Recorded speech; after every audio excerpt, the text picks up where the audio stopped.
अस्सलाम वालेकुम, मैं हूं बाबुल हाशमी। आप देख रहे हैं टेक्निकल पीर साहब। आज हम टेक्निकल एनालिसिस करेंगे और फंडामेंटल एनालिसिस भी करेंगे एडा का। कार्डानो इसका पूरा नाम है और इसके बारे में पूरी इन्फॉर्मेशन आपको दूंगा कि इसके अंदर एंट्री लेने का अभी टाइम है या नहीं है, इस कॉइन को ख़रीद के रखना लॉन्ग टर्म के लिए कैसा है, इसके अंदर ट्रेडिंग करना कैसा है, इसके अंदर फ्यूचर ट्रेडिंग या मार्जिन ट्रेडिंग करना कैसा है, वो सारी चीज़ें हम डिस्कस करेंगे। इसी वीडियो के अंदर आपको पूरी डिटेल मिलेगी कि एडा जो है वो आपके लिए ठीक है या नहीं। सबसे पहले हम इसके थोड़े से फंडामेंटल्स के बारे में बात कर लेते हैं।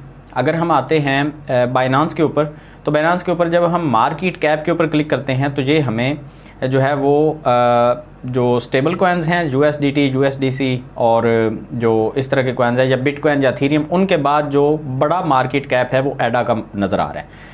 और अगर हम आते हैं इसको देखते हैं हम कॉइन मार्केट कैप वेबसाइट के ऊपर, तो यहाँ पे हमें इसके जो नंबर्स नज़र आ रहे हैं वो 6 नंबर के ऊपर ये रैंक कर रहा है। टोटल मार्केट के अंदर 20,562 कॉइन है, जिसके अंदर ये 6 नंबर के ऊपर आ रहा है, 6th नंबर के ऊपर, ठीक है। और ये कॉइन है, ये टोकन नहीं है। टोकन वो होता है जो किसी दूसरी ब्लॉकचेन को इस्तेमाल करके ट्रेड हो रहा हो, और ये खुद एक ब्लॉकचेन है। कार्डानो खुद एक ब्लॉकचेन है और इसके ऊपर भी बाकी कॉइन्स जो हैं वो लॉन्च हो रहे होते हैं, ठीक है। अगर हम यहाँ पे इसका नंबर देखते हैं तो यहाँ पे हमें इसका जो वॉच लिस्ट का नंबर है वो भी काफ़ी बड़ा नज़र आ रहा है। मैं भी इसको वॉच लिस्ट के अंदर ऐड कर लेता हूँ। चले, मेरा अकाउंट अभी लगाने वाला है। 22 लाख के करीब लोगों ने इसको वॉच लिस्ट के अंदर ऐड करके रखा हुआ है। अगर हम यहाँ पे इसके आल के ऊपर क्लिक करते हैं चार्ट के ऊपर, तो यहाँ पे हमें नज़र ये आता है कि ये जो लॉन्च हुआ था, तो लॉन्च हुआ था 0.018 के ऊपर। और अगर हम देखते हैं इसका ऑल टाइम हाई जो बना है वो ऑलमोस्ट 2.5 या 2.9 के ऊपर बना है, मतलब $3 आप कह सकते हैं।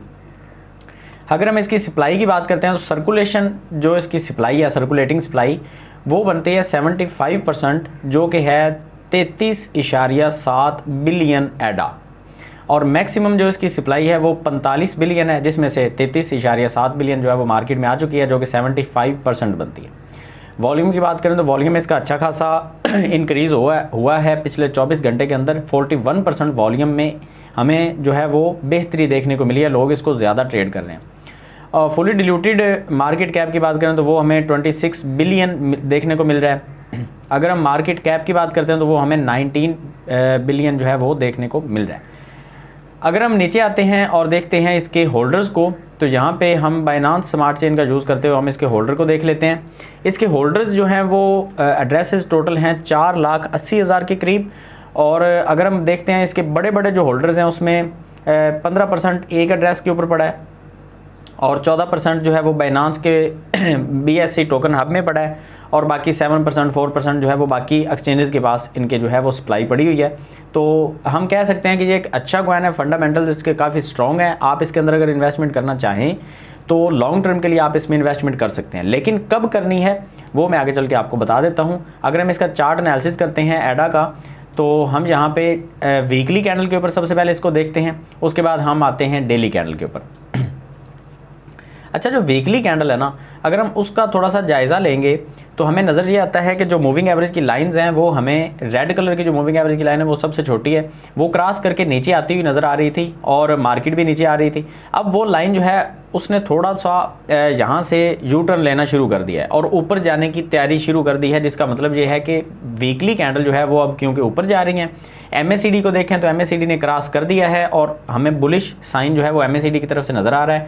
अगर हम 200 की मूविंग एवरेज को देखते हैं तो वो हमें कैंडल के हाफ में नज़र आ रही है। अगर इस वीक की जो कैंडल है ये अगर क्लोज इस 200 की मूविंग एवरेज की ऊपर होती है तो ये एक बहुत स्ट्रॉन्ग किस्म का बुलिश साइन होगा, और नेक्स्ट जो कैंडल बनेगी वो हमें बहुत अच्छी और बहुत बड़े वॉल्यूम के साथ कैंडल जो है वो 20 की मूविंग एवरेज तक जाती हुई नज़र आएगी, जो कि बनती है 0.65 के ऊपर। और ये ऑलमोस्ट वहाँ तक की अगर हम बात करते हैं तो अभी जहाँ पे ये ट्रेड हो रहा है वो 0.57 है, और यहाँ से लेके अगर ये अपनी नेक्स्ट रेजिस्टेंस तक जाएगा तो वो तकरीबन 12% जाएगा। तो आप अगर अभी इसके अंदर ट्रेड लेते हैं तो 12% के बाद ये थोड़ा बहुत रिजेक्ट होकर नीचे आ सकता है, दोबारा से फिर ऊपर जाएगा।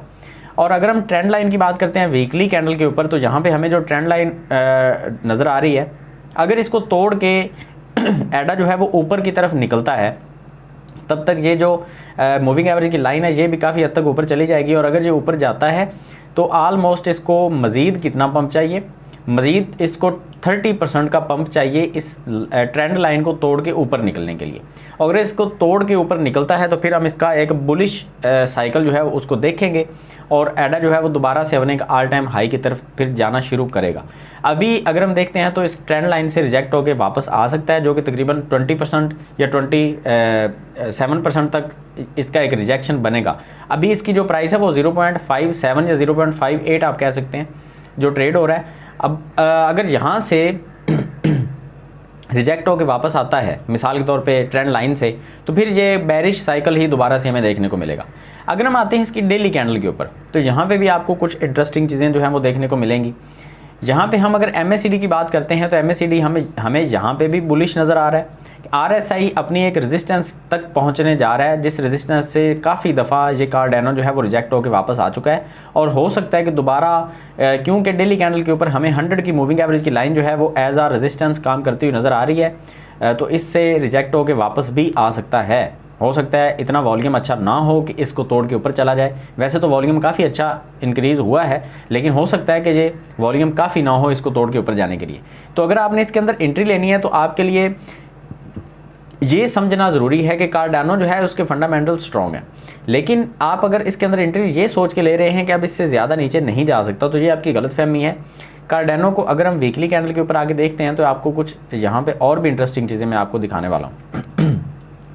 ये देखें, कार्डानो जो है वो ऑलमोस्ट यहाँ तक 0.01 तक ट्रेड हो चुका है और जब ये लॉन्च हुआ था उसके फ़ौरन बाद से ही इसने नीचे गिरना शुरू कर दिया था और ऑलमोस्ट ये जो है वो 95% नीचे गिर चुका था पहले ही, और वहाँ से फिर दोबारा इसने पंप करना शुरू किया तो तकरीबन 17,000 या कह सकते हैं कि आप 18,000 के करीब इसने पंप किया।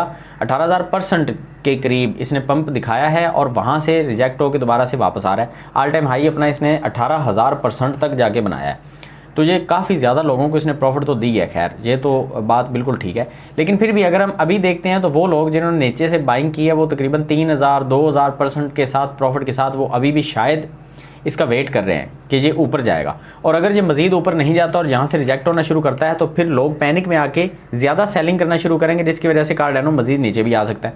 अब अगर मज़ीद नीचे आएगा तो इसका जो बाइंग इसकी रेंज है, जो सबसे स्ट्रॉन्ग रेंज बनती है, अगर आपने इसको लॉन्ग टर्म के लिए होल्ड करना है और आप एडा आपका फेवरेट कॉइन है और अगर आपने इसको होल्ड करना है तो इसका जो इसकी बाइंग रेंज है वो बनती है 0.31 के ऊपर, 0.31 के ऊपर। और अभी ये जो ट्रेड हो रहा है ये 0.58 के ऊपर ट्रेड हो रहा है, तो अभी काफ़ी ऊपर है। आप चाहें तो यहाँ से थोड़ा सा वेट भी कर सकते हैं, हो सकता है नीचे ना आए तो आप ये भी कर सकते हैं कि यहाँ पे आप बाई करके इसको छोड़ दें। तो खैर ये वीडियो काफ़ी कंफ्यूजिंग सी शायद आपको लग रही हो, लेकिन क्योंकि ये कॉइन भी काफ़ी कंफ्यूजिंग सा है तो इसके लिए मैं अगर आपको अपनी राय दूँ तो मैं कार्डानो के अंदर अभी एंट्री नहीं लूँगा। ये फाइनल मेरा डिसीजन है, मैं अपनी स्ट्रेटजी बता रहा हूँ, मैं आपको मना नहीं कर रहा। आपने अगर करना तो आप अपने टेक्निकल एनालिसिस के बेस के ऊपर इसके अंदर इन्वेस्टमेंट कर सकते हैं। मैं कार्डानो के अंदर अभी एंट्री नहीं करूँगा इस वजह से क्योंकि मुझे लग रहा है कि एडा जो है वो थोड़ा सा ख़तरनाक हो सकता है यहाँ से ऑल टाइम हाई की तरफ जो कूच कर जाए, ये भी हो सकता है कि यहाँ से नीचे गिरना शुरू करे और दोबारा से अपनी सपोर्ट तक आ जाए, क्योंकि यहाँ पे मुझे कोई सपोर्ट नज़र नहीं आ रही। यहाँ पे अगर आता है तो मैक्सिमम 0.37 तक तो कोई सपोर्ट नहीं है इसकी। एक ही कैंडल ने विक लगाई हुई है और उस कैंडल को अगर ये तोड़ के वॉल्यूम नीचे आता है तो डेफिनेटली हम काफ़ी ज़्यादा लॉस जो है वो इसमें बर्दाश्त करना पड़ेगा। तो हम यहाँ पे भी एक अगर हॉरिजॉन्टल लाइन ड्रा करते हैं तो मैक्सिमम इसकी जो सपोर्ट बनेगी वो बनेगी 0.38 या 37 आप कह सकते हैं इस जोन के अंदर। तो मैं तब तक तो इसको बिल्कुल बाई करने वाला नहीं हूँ खैर, क्योंकि वो मौका मैं एक दफ़ा हाथ से गवा चुका हूँ, दोबारा मैं इसके करीब नहीं जाऊँगा। हाँ, अगर आप रिस्क टेकर हैं, रिस्क लेना चाहते हैं तो फिर आप इसके अंदर ट्रेड ले सकते हैं। रिस्की हो सकता है लेकिन अगर प्रॉफिट देगा तो मैं आपको यहाँ पे ये भी दिखा देता हूँ कि प्रॉफिट देगा तो कितनी देगा। अगर ऑल टाइम हाई तक जाएगा तो 434% प्रॉफिट आपको ये दे सकता है एडा। फंडामेंटल स्ट्रॉन्ग है लेकिन टेक्निकल एनालिसिस की बेस के ऊपर इसको बाई करना अभी बिल्कुल भी ठीक नहीं है, रिस्क हो सकता है। तो फ़िलहाल यही मिलते हैं नेक्स्ट वीडियो में किसी और कॉइन के एनालिसिस के साथ। दुआ में याद रखिएगा। अल्लाह।